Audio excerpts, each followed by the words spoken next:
बच्चों, आज जो साहित्य हिंदी के अंतर्गत कक्षा 12 में हम पाठ पढ़ेंगे वह है गंगा अवतरण। ठीक है, गंगा अवतरण जो पाठ है उसके जो कवि हैं जगन्नाथ दास रत्नाकर जी हैं। कौन है? जगन्नाथ दास रत्नाकर। यही चैप्टर हमारा चल रहा है। ठीक है, इसके कुछ पद मैंने आपको पढ़ा भी दिए हैं और कुछ मैं अब आपको पढ़ा रही हूँ। ठीक है, देखिए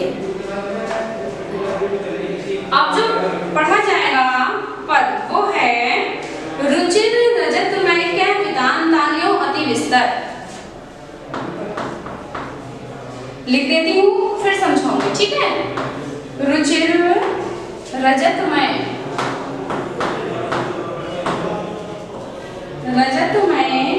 के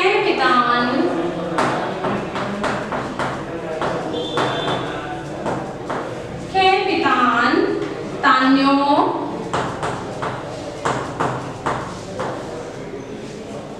अति विस्तर।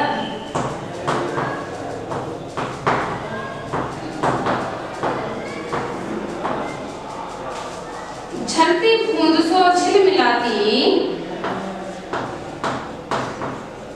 झरती बूंद सो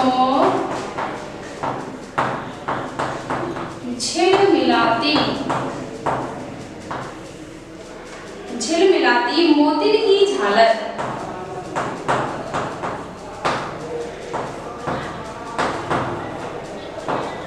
देखिए इसका अर्थ है बच्चों, जब गंगा नदी ब्रह्मा जी के कमंडल से धरती की ओर आ रही है, ठीक है, तो वो जब धार ऊपर से आकाश से जमीन की ओर गिर रही है तो ऐसा लग रहा है कि बहुत ही सुंदर, रुचिर माने सुंदर, रजतमय चांदी के समान चमचमाता हुआ, तान्यों वितान पर्दा, अति विस्तार अत्यधिक विस्तार से या बहुत बड़ा पर्दा टांग दिया गया है, जिसको हम चांदनी भी कहते हैं, जिसे हम चंदोवा भी कहते हैं, जो शादी ब्याह के समय में बच्चों लगाया जाता है सफेद रंग का चमचमाता हुआ।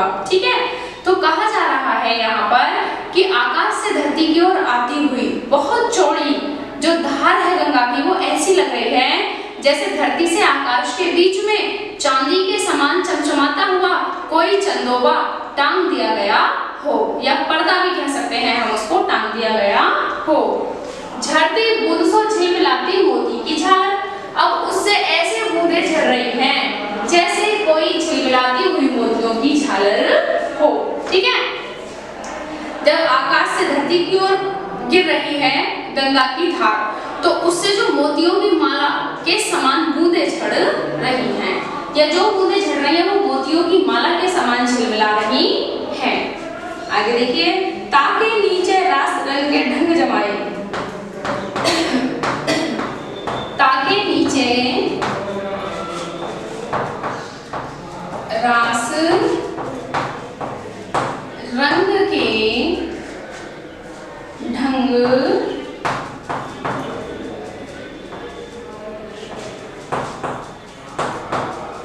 जमाए।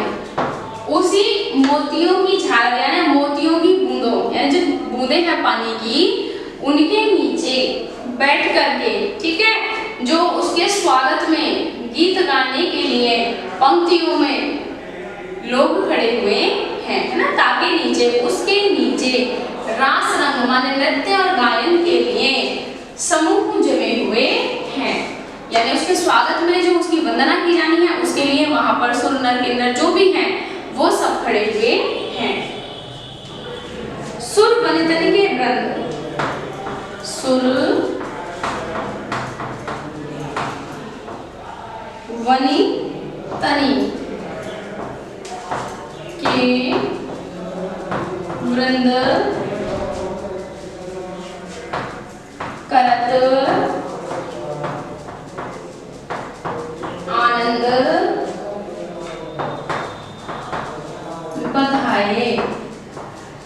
ठीक, देखिए सुर वनितन, सुर माने देवताओं की स्त्रियों के समूह वहां पर कर रहे हैं आनंद बधाई, अर्थात आनंद में बधाई के गीत गा रही हैं। जो देवताओं की स्त्रियां हैं वो आनंद और बधाई के गीत गा रही हैं या आनंद मनाते हुए बधावे गा रही हैं। फिर से एक बार समझ लीजिएगा कि जब गंगा स्वर्ग से धरती की ओर आती है तब ऐसा लगता है कि आकाश से धरती तक कोई बहुत ही सुंदर चांदी के समान जगमगाता हुआ, ठीक, अत्यधिक बड़ा, बिस्तर माने बहुत बड़ा, वितान माने चंदोवा, तानु माने टांग दिया गया है या तान दिया गया है, उससे जो बूंदें झड़ रही हैं वह झिलमिलाती हुई मोतियों की झालर के समान हैं। उसी के नीचे रास रंग के लिए समूह जमाए गए हैं। सुर यानी कि देवताओं की जो स्त्रियां हैं उनके समूह बहुत ही आनंद के साथ बधाई के गीत कर माने गा रही हैं, यानी आनंद कर रही हैं या बधावे गा रही हैं। बधावे माने जो बधाई के गीत होते हैं, ठीक है। तो इस प्रकार से बच्चों यहाँ पर जो प्रश्नों का क्रम है या जिस प्रकार से प्रश्न पूछे जाएंगे वो मैं आपको बता देती हूँ। जैसे कि पहले प्रश्न हम जानते हैं कवि का नाम और हमारे शीर्षक का नाम। तो कवि हैं जगन्नाथ दास रत्नाकर और जो हमारा शीर्षक है गंगावतरण है। दूसरे प्रश्न में आपसे रेखांकित अंश की व्याख्या पूछी जाएगी और तीसरे चौथे का क्रम कोई निश्चित नहीं होता है, आगे पीछे कुछ भी पूछ लिया जाता है, ठीक है। तो देखिए वहां पर आपसे किसी कठिन शब्द का अर्थ पूछा जा सकता है, जैसे रजत में तो चांदी के समान है ना, रुचिर माने सुंदर, झड़ती माने झड़ती है, ठीक है, या वनितानी माने स्त्रियां, वृंद माने समूह, ठीक है, या बधाई माने बधाई के गीत। इस प्रकार से आपसे पूछा जा सकता है। आगे यदि आपसे कोई चीज पूछी जा सकती है तो यहाँ किसके विषय में वर्णन किया गया है, तो यहाँ पर जो वर्णन किया गया है बच्चों वो जब स्वर्ग से नदी धरती की ओर आ रही है उस समय जो उसका सौंदर्य है उस सौंदर्य के विषय में यह वर्णन किया गया है, ठीक है। अब जैसे रुचिर रजतमय रावण का आवृत्ति हुई है तो यहाँ पर हम जो कह सकते हैं अनुप्रास अलंकार है, ठीक है।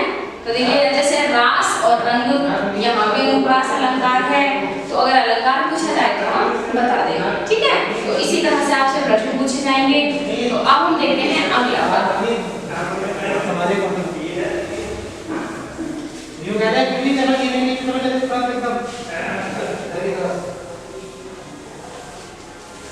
देखिए अगले पद में है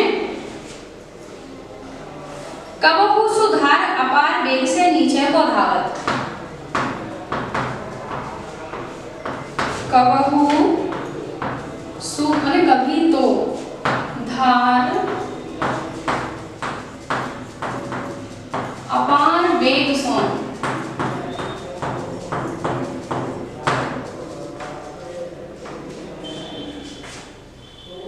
नीचे को धावत।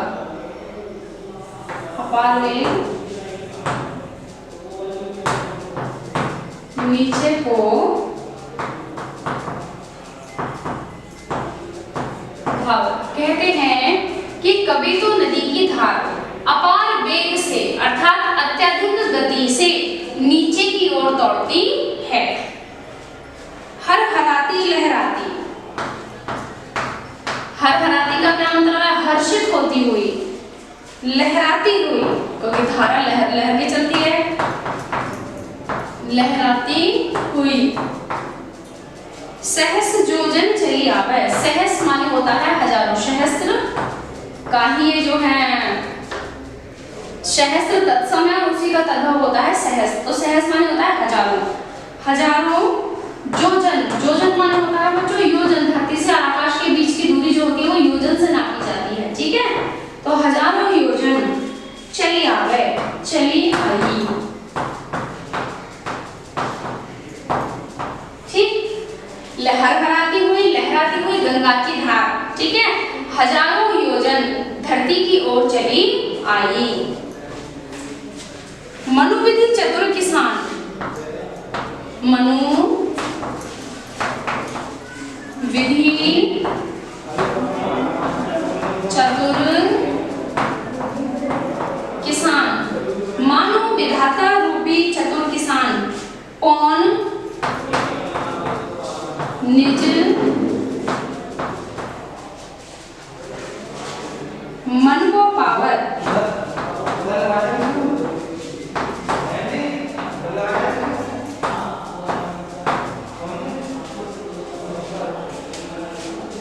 पुण्य खेत उत्पन्न, पुण्य